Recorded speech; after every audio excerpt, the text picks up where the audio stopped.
బోనాల పండుగ నేనైతే ఫస్ట్ టైం చూస్తున్నాను. అయితే ఇక్కడ మైక్ లో అనౌన్స్ చేస్తూ ఉన్నారనమాట. అందరూ సాంప్రదాయ దుస్తుల్లో మాత్రమే రావాలి. జెంట్స్ జీన్స్ ప్యాంట్లు వేసుకోకుండా పంచలు ఇట్లాంటివి సాంప్రదాయ దుస్తులుగా వేసుకుని రండి. లేడీస్ కానివ్వండి జెంట్స్ కానివ్వండి టెంపుల్ కి వచ్చేటప్పుడు పొట్టు పెట్టుకొని రండి అని చెప్తున్నారు. అలాగే లేడీస్ జుట్టు విరపోసుకొని టెంపుల్ కి రాకూడదు, జళ్ళు వేసుకొని రావాలి అని చెప్తున్నారు. ఇప్పుడు ఇలాంటివి చాలా మంది ఫాలో అవ్వట్లేదు, కానీ ఖచ్చితంగా ఫాలో అవ్వాలి.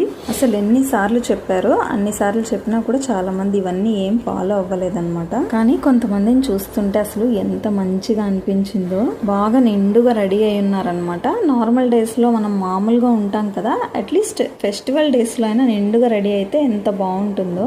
ఇది బోనాల్ ఫెస్టివల్ మా పిల్లల స్కూల్లో ముందుగానే సెలబ్రేట్ చేశారు. లేడీస్ అంత నిండుగా రెడీ అవ్వడం కూడా ఒక కల్చర్ అనమాట. ఇలాంటివన్నీ మనము మన కంఫర్ట్స్ కోసం మిస్ చేసుకుంటూ ఉంటాము. వాళ్ళు చెప్పేది ఏంటంటే మనం ఇలా ఉంటే మన నెక్స్ట్ జనరేషన్ మర్చిపోతారు మన కల్చర్ అని.